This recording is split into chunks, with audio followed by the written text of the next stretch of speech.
시쿵 시즌4는 시의 테마로 여러분들을 찾아갑니다. 문학으로 삶을 논하고 문학으로 세상을 읽는 김은자 시인입니다.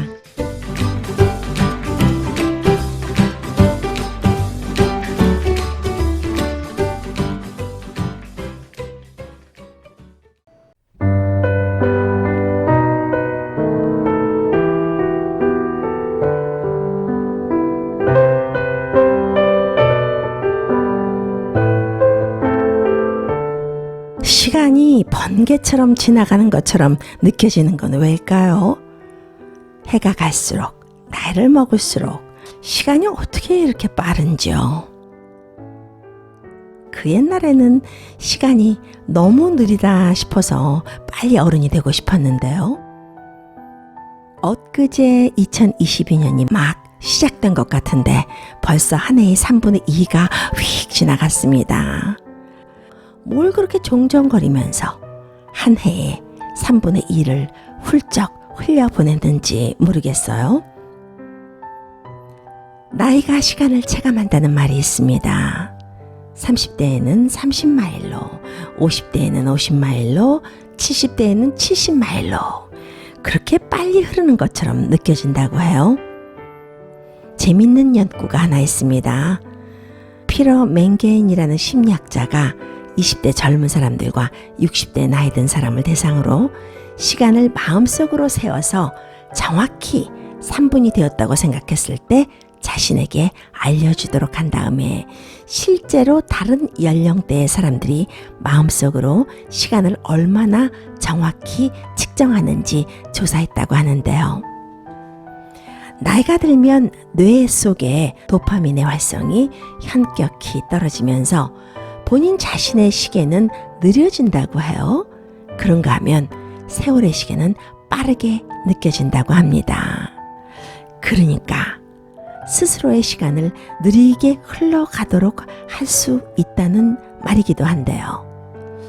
가능한 일은 아닌 것 같습니다만 왠지 희망이 느껴지기도 하는데요.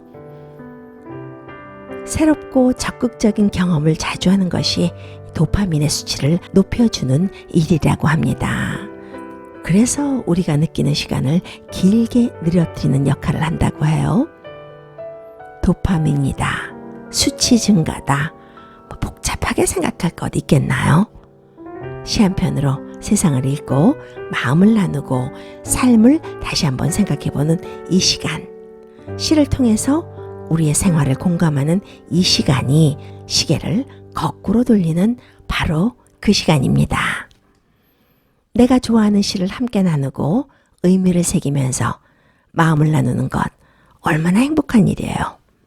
가만히 있어봐라. 그러니까 이 시간이 보톡스를 맞는 시간이네요. 문학으로 삶의 보톡스 빵빵하게 맞고 시라는 것이, 문학이라는 것이 특별한 것 아니거든요.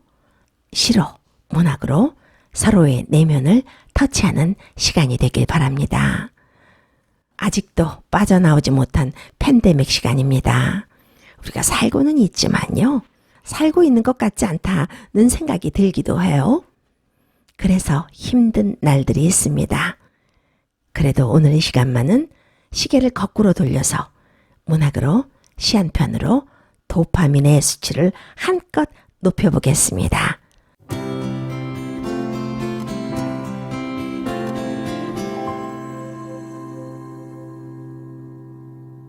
시쿵 시즌4는 한 달씩 같은 테마의 시들을 모아서 여러분들과 함께하고 있습니다.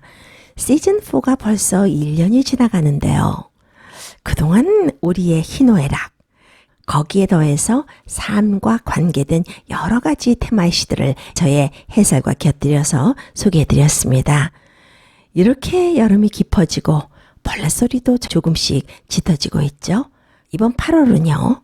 조금 무거운 주제이긴 합니다만 결국은 모든 시가, 모든 문학이, 모든 예술이 여기가 정착력이 아닐까 하는 생각이 들어서요. 8월의 주제는 인생이라는 주제를 잡아봤습니다. 인생하면 조금은 관념적이기도 해요. 그런 반면에 상당히 포괄적이기도 하고요. 구체적이면서 프랙틱한 주제가 될 수도 있습니다. 8월 한 달은 여러분들과 함께 우거지는 여름의 실록 속에서 이제 그만 사그라져도 될 것 같은 더위 속에서 인생을, 삶을 노래하는 문학 속으로, 시 속으로 빠져 들어가 볼까 합니다. 여러분들에게 첫 번째 소개할 시는요, 이기철 시인의 작은 것을 위하여 라는 시입니다. 커다란 것만 크게 생각하는 현대인들에게 일침을 가는 시입니다. 작고 아름다운 것들을 소중하게 여기면서 살면 그게 바로 행복한 인생입니다. 라고 말해주는 시 같아요. 눈에 보이는 결과에 의존하는 것이 현대인들입니다. 좀 더 큰 걸 선호하고요. 보다 자극적인 것을 원하고 있잖아요. 눈에 보이는 것에 의존하면서 살아가는 사이에 사람들의 눈에 잘 뜨이지 않는 것들, 살아가는 사이에 사람들의 눈에 잘 뜨지 않는 것들은 생각해 보지도 않고 돌아보지도 않고, 그러니까 또 느낄 수 없고 볼 수 없는 작은 것들, 그런 것들을 또 가치 없는 것으로 우리는 여기고 있죠. 굴뚝새들은 조그맣게 산다. 강아지 풀 속이나 탱자나무 숲 속에 살면서도 즐겁고 물 역귀 잎새 위에서도 그들은 깃을 묻고 잠들 줄 안다. 인간 세상에서 가장 큰 교과서가 있다면 자연이 아닐까 싶어요. 시인은 흔히 볼 수 있는 자연을 데려다가 우리에게 인생을 말해주고 있어요. 굴뚝새들은 조그맣게 산다고 말하고 있죠. 강아지 풀속이나 탱자나무 그 가시숲 속에 살면서, 그러면서도 아침이면 즐겁게 노래하고 인간이 밟고 지나가면 순식간에 허물어질 수밖에 없는 물역귀 잎새 위에서도 깃을 묻고 잠들 줄 안다고 노래하고 있습니다. 우리 같으면요, 불안해서 할 수 없는 일들인데요. 작은 빗방울 일부러 피하지 않고 숯더미 같은 것도 부리로 쪼으면서 발톱으로 어루만진다. 그 작은 굴뚝새가 말입니다. 작은 빗방울에도 일부러 피하지 않는다고 해요. 덤덤하면서도 자연에 순응하며 사는 그런 모습, 우리도 배워야 할 점이 아닌가 싶습니다. 숯더미같이 보잘것없는 것도 부리로 쪼으면서 자신의 삶으로 받아들이려 노력하는 모습이 보이죠. 아무것도 아닌 일에 길길이 매달려서 수능이 뭡니까? 세상을 역행하면서 살고 있는 그런 우리의 모습을 좀 비춰주는 시기 같아요. 본유의 속성들이 다 있습니다. 사물도 그렇고요. 우리들은 또 욕망의 부속물로 작은 것들을 전락시키면서 살고 있는 것 같아요. 다음 식기입니다. 인가에서 울려오는 차임벨 소리에 놀란 눈을 뜨고 질주하는 자동차 소리에 가슴은 떨리지만 밤과 느릅나무 잎새와 어둠 속의 별빛을 바라보며 조용한 화해와 순응의 하룻밤을 세우고 짧은 꿈속에 저들의 생애의 몇 토막 이야기를 묻는다. 우리의 인생은 문명에 얼마나 잠식되어 있는 걸까라는 의문을 낳게 하는 시기입니다. 새들은 수천 년 전이나 지금이나 아무튼 인공적인 소리가 들리면요, 평온히 앉아있다가도 화들짝 놀라서 달아나곤 합니다. 인간의 문명을 거부하자는 건 아니고요. 부자연스러운 이물질에 대해서 좀 생각해 보자는 거죠. 질주하는 자동차 소리에 가슴 떨리는 사람 있습니까? 숲속에 깊이 묻혀있는 사람들이나 그런 떨림 느낄 수 있을까요? 밤과 느릅나무 잎새와 어둠 속의 별빛 속에 조용한 화해와 순응의 하룻밤을 세우고 짧은 꿈 속에 생애 몇 토막 이야기를 묻는다고 하잖아요. 그러게요. 짧은 꿈 속에 생애의 몇 토막 이야기를 묻는 것이 우리들 인생일지도 모르겠습니다. 결과물의 양에 의해서 가치 재평가를 받고 우리들은 그렇게 살아가고 있는 것이 아닌가. 또 그것이 현대인들의 비애가 아닌가 하는 생각도 해보고요. 인간 스스로 선택한 가치관에서 비롯된 것이 아닐까 싶기도 합니다. 다음 식기가 또 가슴을 치고 오네요. 아카시아 꽃을 떨어뜨리고 불어온 바람이 깃털 속에 박히고 박하꽃 피운 바람이 불이 끝에 와 머무는 밤에도 그들의 하루는 어둠 속에서 깨어나 또 다른 날빛을 맞으며 가을로 간다 라는 식기요. 이 아무것도 아닌 것들, 이런 것들이 더 가슴을 훅 치고 들어오는 이유가 뭘까요? 우리가 그런 것들을 잃어버리고 살아서 그런 건 아닐까 하는 생각이 들기도 하고요. 계절의 순환 속에서 바람을 왜 굴뚝새는 느끼지 못하겠습니까? 차가워지는 바람이 때로는 깃털 속에, 때로는 부리 끝에 느껴질 텐데요. 새들이 가장 빠릅니다. 새들은 이미 자연의 일부가 되어버린 거예요. 당연히 차가워지는 바람도 더워지는 바람도 이상할 게 전혀 없죠.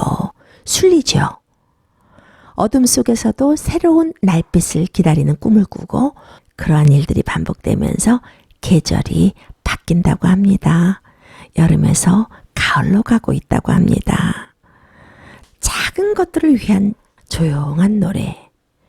굴뚝새라는 작은 생명체를 통해서 우리 인생 속에서 행복의 방정식을 새롭게 말해주고 있는 것 같아요.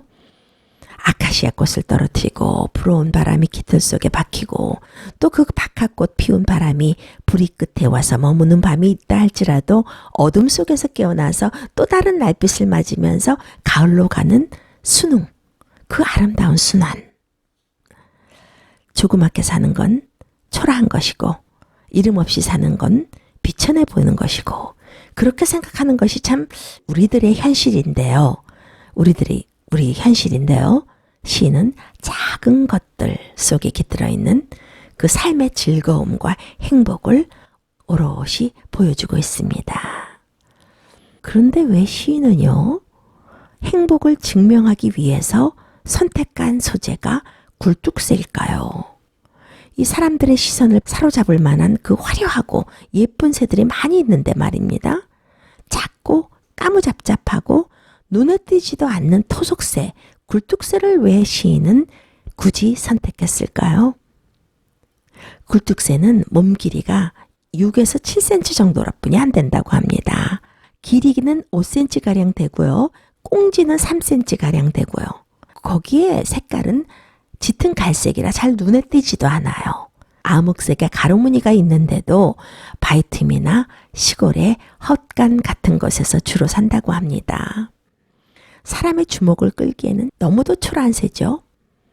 그러니 당연히 조그맣게 살 수밖에 없다라는 생각도 하게 되고요.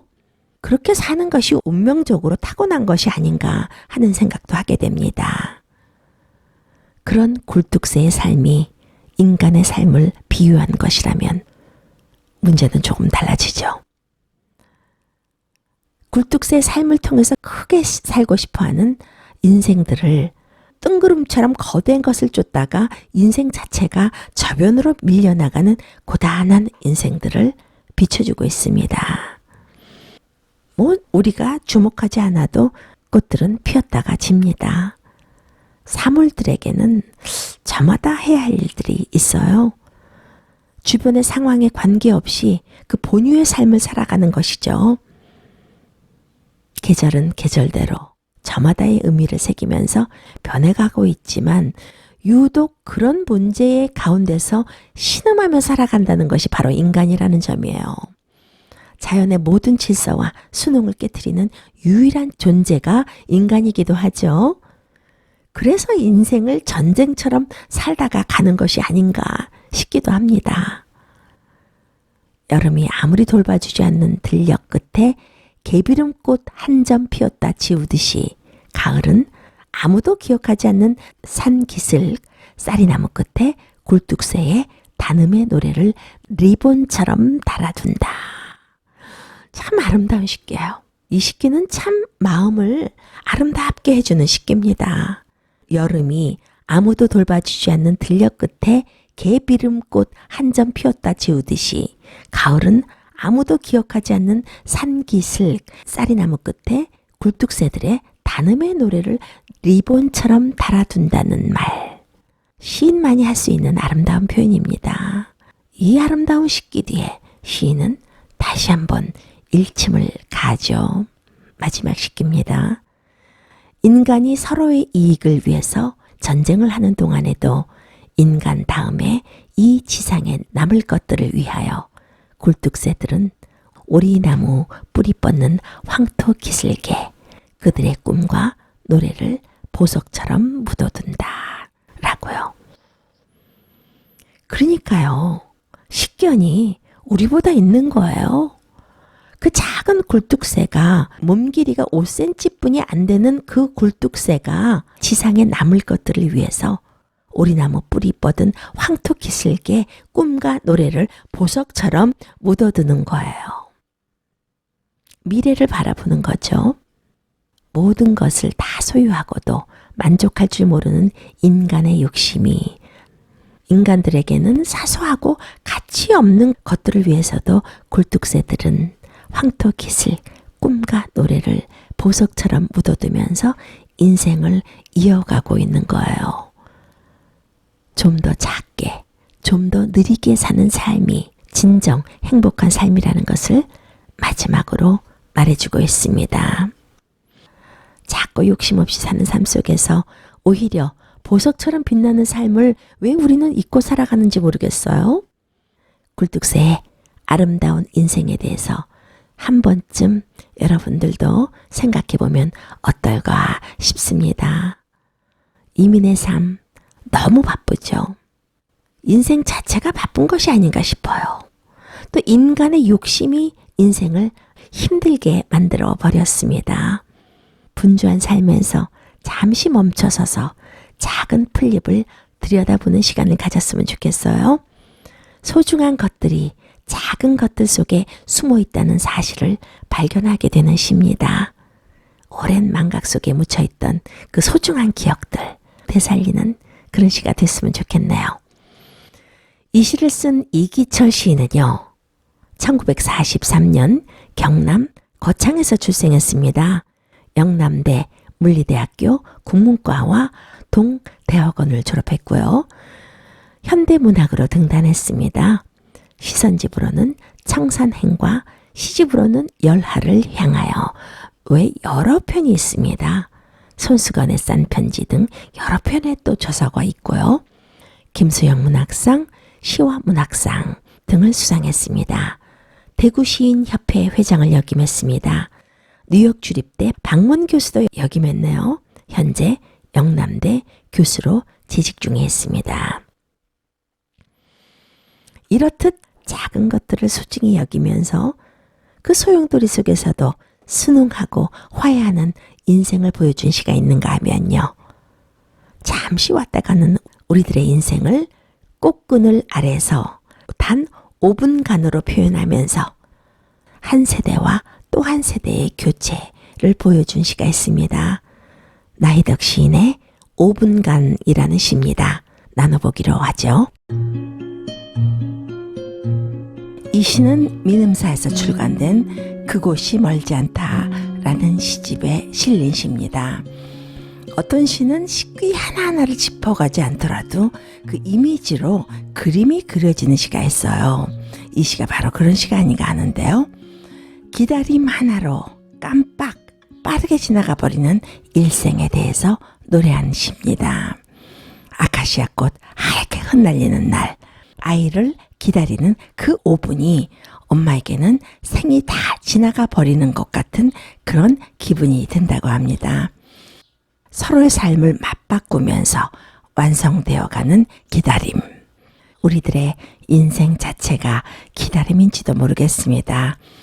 꽃이 지는 그늘 아래서 아이를 기다리는 5분간 어느새 엄마는 머리 희끗희끗한 노파가 되잖아요. 그 사이 아이는 훤칠한 청년이 되어서 엄마에게 걸어오는 그림도 그려지고요. 내가 늙은 만큼 아이는 자라서 서로의 인생을 맞바꾸는 굴뚝 마주 보이는 그림. 그리고 더 이상 아이를 기다릴 필요가 없는 시점이면 이 생은 마감되겠지라는 상념. 마지막 식기가 허무의 극치입니다. 아, 저기 버스가 온다. 나는 훌쩍 날아올라 꽃그늘을 벗어난다. 상념에서 벗어나 현실로 돌아오는 거예요. 꽃그늘을 벗어난다는 것은 어떻게 보면요, 인생의 마지막 순간, 죽음을 의미하는 이중적인 의미도 있습니다. 시인은 그것이 기다림의 완성이라고 말을 하고 있고요. 기다림에서 기다림으로, 그것도 짧은 5분간 참 여러 가지 생각을 했죠. 인생이 그렇게 짧게 지나가는 겁니다. 이 시를 쓴 나혜덕 시인은요, 1966년 충남 논산에서 태어났습니다. 연세대학교 국어국문과를 졸업했고요. 동대학원에서 석사와 박사 학위를 받았네요. 시집으로는 뿌리에게, 파일명 서정시 등이 있고요. 김수영 문학상, 서울시 문학상, 현대문학상, 미당문학상, 한국의 유수한 상들은 모두 수상했네요. 서울과학기술대학교 문예창작학과 교수로 재직 중에 있습니다.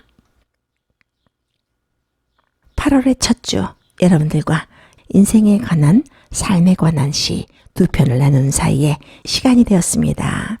건강 유의하시고요. 다음 주에 좋은 시 두 편으로 만나 뵙겠습니다. 저는 김은자였습니다.